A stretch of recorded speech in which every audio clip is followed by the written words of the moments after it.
ఉంటారు, ఇబ్బందులు ఉండరని చెప్పి అటువంటి పరిస్థితి రాకుండా చూడడానికి సాధనకు వచ్చని చెప్పి చెప్తాడు. ఇక్కడ ఏం రాజకీయాల గురించి మాట్లాడతలేమో, ఆపదలు ఉన్నప్పుడు అందరం కలిసిమెలిసి రాజకీయాలకు ఖచ్చితంగా రైతులు ఆదుకోవడానికి మాత్రమే వచ్చామని చెప్పి చెప్తా ఉన్నారు. कई योजनाओं का मैंने भी रिकॉर्ड देखा सर, तो 0 खर्चा यहाँ दिखाया है, 0। तो उसके कारण सेंट्रल फंड फिर जब 0 खर्चा होगा तो मिलता नहीं है। अभी एक परिस्थिति पैदा हुई है।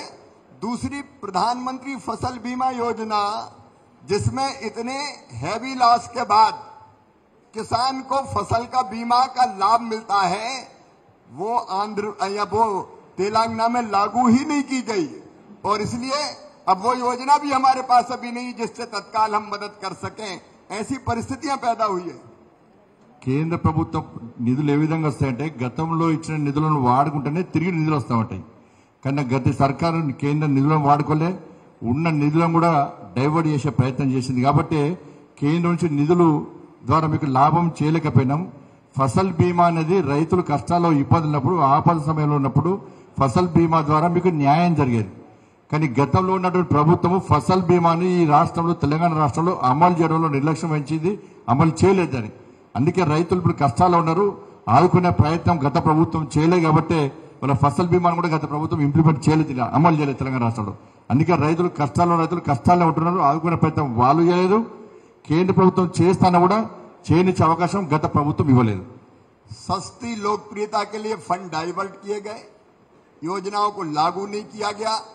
और सच में मैं कह रहा था अभी हमारे मंत्री साथियों से कि ये तो डिजास्टर बहुत बड़ा है, इसका रास्ता निकालना है। लेकिन पिछली सरकार भी डिजास्टर से कम नहीं थी। पूरे प्रदेश की हालत इतनी खराब कर दी कि कई बार रास्ता निकालने में कठिनाई हो रही है। लेकिन मैं स्टेट गवर्नमेंट से ये कहना चाहता हूं, आपके साथ मिलकर, संजय बंडी जी भी यहाँ पे हैं, किसानों के लिए हम रास्ता निकालेंगे।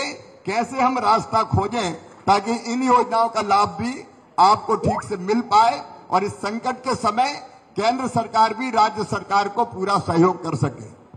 గత ప్రభుత్వము అనేక సంక్షేమ పథకాలు కేంద్రం ఇచ్చినా కూడా ఇక్కడ అమలు చేయలేకపోయింది. ఇచ్చిన వాటిని కూడా డైవర్ట్ చేసే ప్రయత్నం చేసింది. మేమందరం కూడా ఇంతకుముందు చెప్పింది ఒకటి మర్చిపోయింది. అలా 2 రకాల ఆలోచనలు మేము చేస్తున్నాం. తాత్కాలికంగా మీకు ఏ విధంగా సహకరించాలని చెప్పి, దాంతోపాటు పర్మనెంట్ గా ఇటువంటి ఆపద రాకుండా, ఇటువంటి కష్టాలు రాకుండా ఏ విధంగా దీని సమస్య పరిష్కారం చూపెట్టాలో దాని గురించి ఆలోచిస్తాం.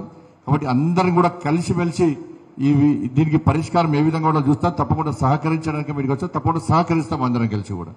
हम केंद्र सरकार की योजनाओं को भी कैसे, किस रूप में और क्या व्यवस्था करके लाभ दे सकते हैं, चर्चा करके प्रधानमंत्री जी का मार्गदर्शन लेकर उस दिशा में भी बढ़ेंगे। खेतों में जो रेत आ गई उसको हटाने के लिए कृषि विकास योजना और बाकी योजनाओं का कैसे लाभ दिया जा सकता है राज्य को, उसके बारे में भी हम विचार करेंगे। और सर, आपने जो मेमोरेंडम सौंपा है, अभी यह तात्कालिक नुकसान है। आप भी, पूरी स्टेट गवर्नमेंट जो डैमेज हुआ है उसका आकलन कर रही है और केंद्रीय टीम भी आके यहाँ पूरे नुकसान का जायजा लेगी। और उसके बाद केंद्र सरकार राज्य सरकार को हर आवश्यक सहायता करेगी।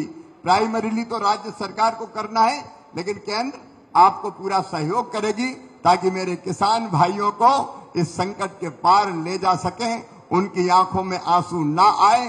मैं फिर आपको आश्वस्त करने आया हूं, पीएम स्वयं चिंतित है, वो भी आपके साथ खड़े हैं, केंद्र सरकार भी आपके साथ खड़ी है और हम आपको इस संकट के पार निकालकर राज्य सरकार के साथ ले जाएंगे।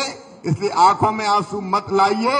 नुकसान हुआ है, बड़ा नुकसान हुआ है, सामान का हुआ है, मवेशी का हुआ है, आजीविका के साधन चले गए, लेकिन फिर भी इस संकट के पार ले जाएंगे। आप चिंता मत कीजिएगा। हर संभव प्रयत्न हम लोग मिलकर करेंगे ताकि हमारा किसान इस संकट से निकले और अगली फसल के लिए भी। अभी संकट यही है, नेक्स्ट क्रॉप के लिए खाद चाहिए, बीज चाहिए, बाकी व्यवस्था चाहिए। तुरंत जो कर्जा देना है उसके लिए कुछ ना कुछ रिलीफ चाहिए ताकि अभी न देना पड़े। उसको कैसे रीशेड्यूल्ड करना है उसके बारे में भी चर्चा करके रास्ता निकालेंगे। इसलिए मैं आया हूं और आप चिंता मत कीजिए, हम रास्ता निकाल के आपको इस संकट से बचाएंगे। फसल खराब हुई है, जिंदगी खराब नहीं होने देंगे। రైతులు ఎవరు కూడా కంటనీరు పెట్టుకోవద్దు. నరేంద్ర మోడీ గారు తప్పకుండా మీకు సహాయం చేయడానికే, మిమ్మల్ని ఆదుకోవడానికే, తెలంగాణ రాష్ట్ర ప్రభుత్వానికి సహకరించడానికే మమ్మల్ని పంపించడం జరిగింది. కాబట్టి ఇక్కడ మీరు కేవలం పంట మాత్రమే వేయండి, దాని గురించి ఏ విధంగా తిరిగి మళ్ళీ పంట వేసుకోవాలో దానికి దారి చూపెడదాం. ఇప్పుడు కేంద్ర ప్రభుత్వ సంక్షేమ పథకాలు కూడా ఈ ఆపద సమయంలో ఏ పథకం మీకు ఏ విధంగా ఉపయోగపడుతుందో దాని గురించి కూడా మేము ఆలోచిస్తాం. రాష్ట్ర ప్రభుత్వం కూడా నివేదికలిస్తుంది, కేంద్ర ప్రభుత్వం కూడా నివేదికలిస్తారు. రెండు సరి చేసుకొని తప్పకుండా ఏ విధంగా న్యాయం చేయాలో మీకు న్యాయం చేసే విధంగా మేము ప్రయత్నం చేస్తాం. ఎక్కడ రైతులు ఇబ్బంది పడద్దు, బాధపడద్దు, కంటనీరు పెట్టుకోవద్దు. నరేంద్ర మోడీ గారి ప్రభుత్వం తప్పకుండా మీకు ఆదుకోవడానికి రాష్ట్ర ప్రభుత్వం, కేంద్ర ప్రభుత్వం కలిసి మీకు సహకరించడానికి సిద్ధంగా ఉంది. మీరు దాన్ని ఏమి ఇబ్బంది పడదని చెప్పి వారు చెప్తా ఉన్నారు. केंद्र सरकार की तरफ से संजय पंडित जी लगातार यहाँ नजर रखेंगे ही, और राज्य सरकार के सभी साथी यहाँ बैठे हुए हैं. यहाँ के बाद मैं फील्ड में भी देखने कुछ खेतों को जाऊंगा, और उसके बाद हैदराबाद जाके वहां हम राज्य सरकार के साथ उनके साथ भी मीटिंग करेंगे और रास्ता निकालने का काम करेंगे. హైదరాబాద్ పోయి కూడా ఇక్కడ ముగ్గురు మంత్రివర్యులు ఉన్నారు, గౌరవ డిప్యూటీ సీఎం గారు ఉన్నారు. అందరం కలిసి కూడా ఇవాళ ఇక్కడ చూస్తాం, అన్ని విషయాలు చూస్తాం. ఇక్కడ ఎంత నష్టం జరిగింది కూడా అన్ని పరిశీలించడం జరిగింది. హైదరాబాద్ వెళ్ళి కూడా గౌరవ ముఖ్యమంత్రి గారు ఇతర అధికారులతో కూడా ఈరోజు సాయంత్రం చర్చిస్తున్నాం. అన్ని విషయాలు పరిశీలించి తప్పకుండా ఏ విధంగా న్యాయం చేయాలో తప్పకుండా మాట్లాడి మీకు సాయం చేసే ప్రయత్నం చేస్తాం. किसान की सेवा हमारे लिए भगवान की पूजा जैसी है, उसी ढंग से हम काम करने की कोशिश करेंगे. రైతులకు సాయం చేయడం అంటే దేవుని పూజ చేసినట్టే. Thank you very much, Mantri Mahoday. Thank you very much. Your assurances and everything.